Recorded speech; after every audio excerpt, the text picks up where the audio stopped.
Okay, Black Clover episode 22? 22 it was? Yeah, just making sure. But yeah, Black Clover episode 22.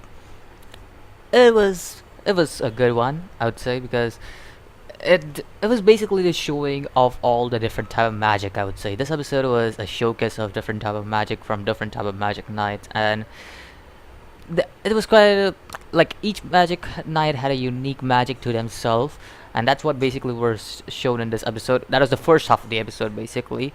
So basically, what we see the first half is that Asta gets to the place, after the 4 minute intro.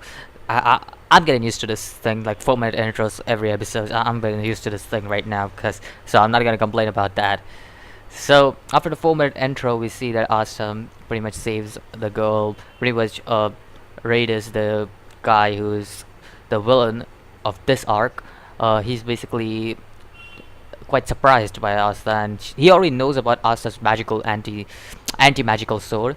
So he's quite surprised to see that he was out there over there. And then we just move on to this different type of scenes where we see different type of magic knights exerting different type of magical powers. Like you see this guy. Well, yeah, I was gonna say but yeah, magical power. We already know that, but we also see the sand power, the sand guardian and stuff. And then we see this rage guardian from what's her name again? I forgot. Charlotte's sister, little sister. I forgot about her. But yeah, she basically makes a rage golem. And then there is Fugan, one of my favorite characters. Um, he basically uses a lion roar fire type magic. And then there's Leo. Leo, his name's Leo. I call him. Am I getting the names right? Am I mixing up the names? Please let me know if I'm mixing up the names, because I I may be getting the name wrong.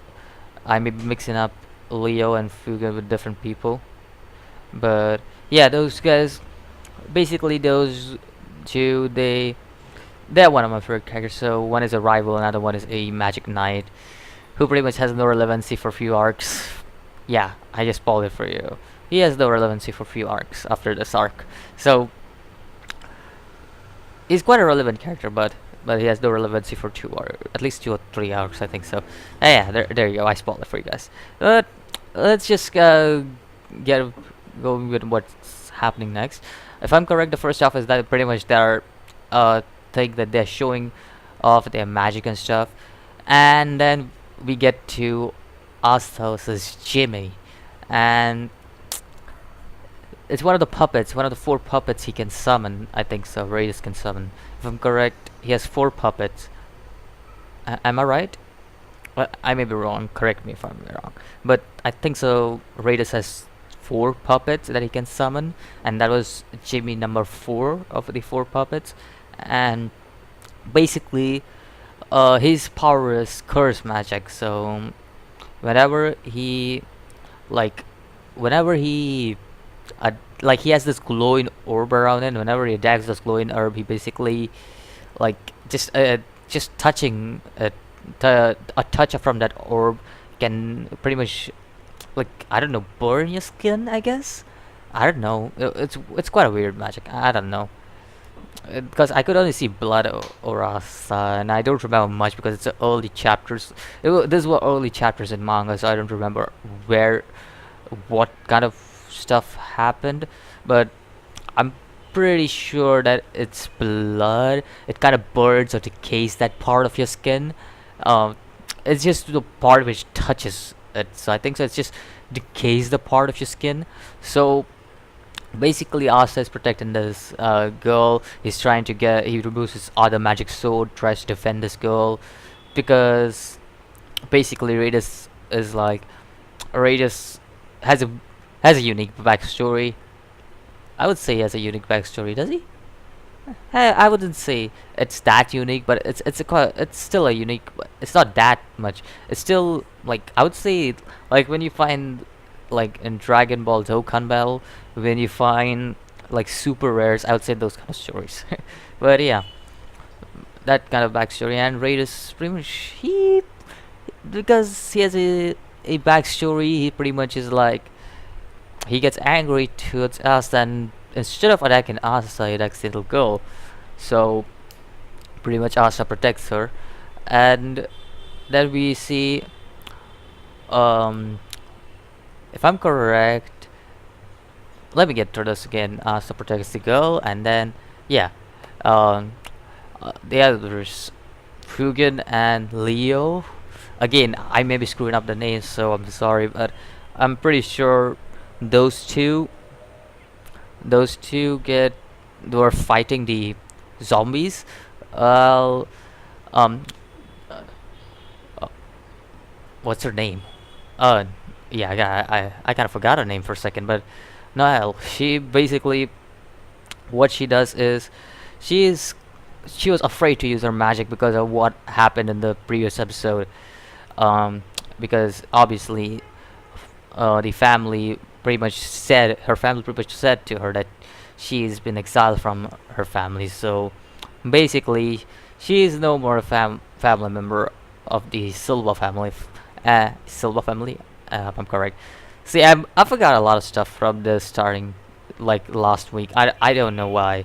There are a lot of stuff I've forgotten, but yeah, from the Silva family, she basically got exiled, and that's why basically what was showed is that she has lost her confidence because of that, and pretty much the mm, Fugen. I think so. That he's Fugen, right? Is Fugen, right? Get me right. Please correct me if I'm wrong. He's Fugen. Basically, the Magic Knight, the Flame Magic Knight, whatever his name is, Fugen. I think so. It's Fugen, but he basically just hits her on his head and is like, "This is a battlefield. You gotta fight with all you got." So he hits her on the head, and she gets back into the game. Pretty much protects the girl, and Asa pretty much like, because he could now move freely, because Noel protect the girl. Uh, he pretty much runs towards Jimmy, the number four puppet. So he runs towards it, just uses some kind of unique like gum UFO kind of shit, and then just takes down the puppet. And basically after that, at the end, this guy like brings out another puppet, and it's Albert, number two. Now, if I'm correct, I may be wrong. Again, if I'm correct, the remaining two puppets are Jack the Ripper. One of the puppets are named after him. I may be wrong, okay? I may be wrong, but that may be the case. Whatever. But that's one of the puppets. I think so. I don't remember the other puppet name. I may be thinking about Fate because I've been playing a lot of Fate because it's got Jack the Ripper. Yep, there's a character Jack the Ripper in the Fate. But again, it's been a long time since I read the manga. Like, I think so. Read the manga like 2 months ago, 3 months ago. That's still a long time. But yeah, I still have to catch up to the latest chapters. But it's been a long time. But watching the anime again kind of give me a back what I'd read in the manga. It kind of gave me back to a sense back what I actually read in the manga, and it was quite interesting to see it animated. Overall, I would say this episode was a 7 out of 10 for me. If I scale from 1 to 10, it's 7 out of 10, without any doubt. And I think so. Next week will be quite interesting because we are finally gonna see the Crimson Knight's power, Fugen. He's gonna release his true power against this guy, and I'm not gonna spoil it, but something is gonna happen if that's what they're indicated next week. And for all the Uno fans, yep, Uno fans out there, either next episode or the episode after, he'll be relevant. Don't worry, he'll be relevant in this arc.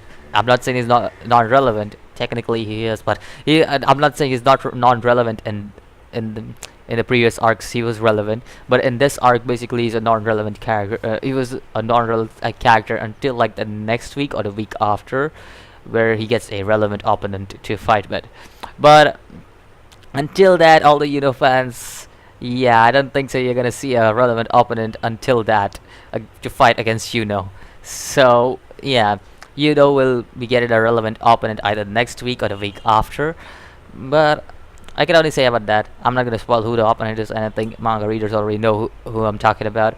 But that's all I think so for this episode. Nothing else I think so in this episode happened. Let's get a recap. We saw Magic Knight's different powers. We saw us fighting against Jimmy. Uh, we saw Asta defeating Jimmy, and we saw the birth of Albert, number 2 puppet. So yeah, those are the only four major things that happened in this episode, and four is quite a lot because normally major things that happen in episodes are 4 to 5, so it's still an average to compare to most of the stuff that are not major that have been happening. Black Clover, yeah, there are some major stuff. Like every episode has one major stuff, but this had four major stuffs that took place in this episode. So yeah, it was quite a good episode. I would say 7. I would give it a 7 out of 10. Where do you scale this episode of Black Clover? Let me know. Don't forget to like if you like the content. Don't forget to subscribe if you want to see more anime and gaming videos. And I'll see you in the next video. Until then, peace.